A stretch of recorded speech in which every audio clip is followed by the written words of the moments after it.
75 years ago, British India was divided into two independent nations, India and Pakistan. This led to one of the largest human migrations in history.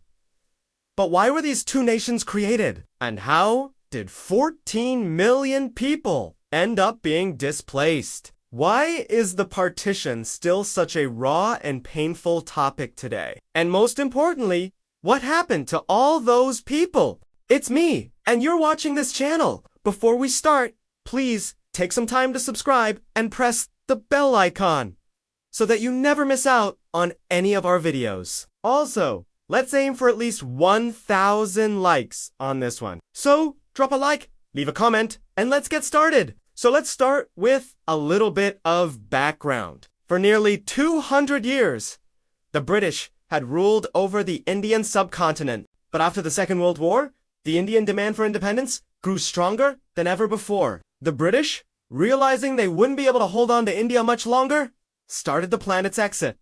But there was one major issue. India's population was a mixture of many different religious groups, mainly Hindus and Muslims.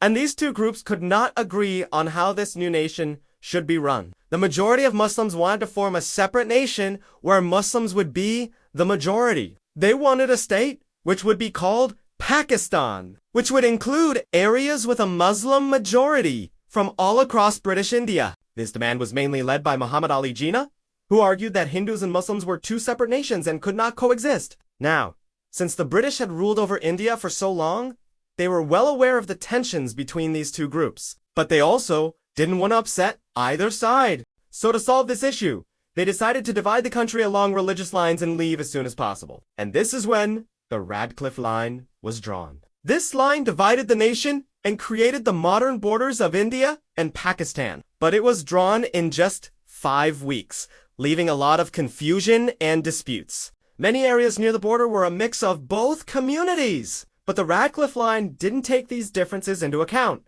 This led to around 14 million people being displaced. That's around 10% of the entire population of India at the time. Entire families had to leave their homes with just a few belongings, and some of them had to do this overnight. It is said that one of the largest migrations ever seen took place during this time. Sadly, this mass migration was not as smooth as you would hope. There were communal riots, massacres, and abductions on both sides. It's estimated that nearly 1 to 2 million people lost their lives during this time. But it wasn't just about loss of life. It was also about the loss of homes, heritage, places of worship, and entire communities. It is said that the pain of partition is still felt by both nations today. But amidst all this tragedy, there are also stories of survival, humanity, and kindness.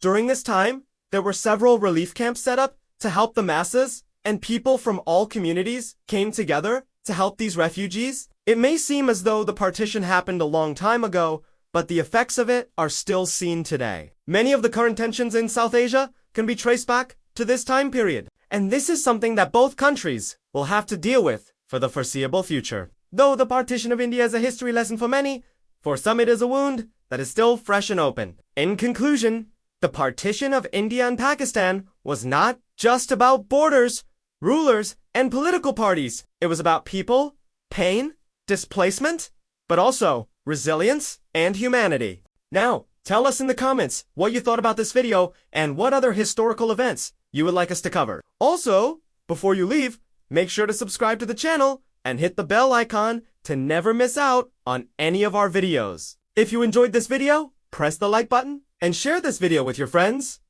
Thanks for watching. We'll see you next time.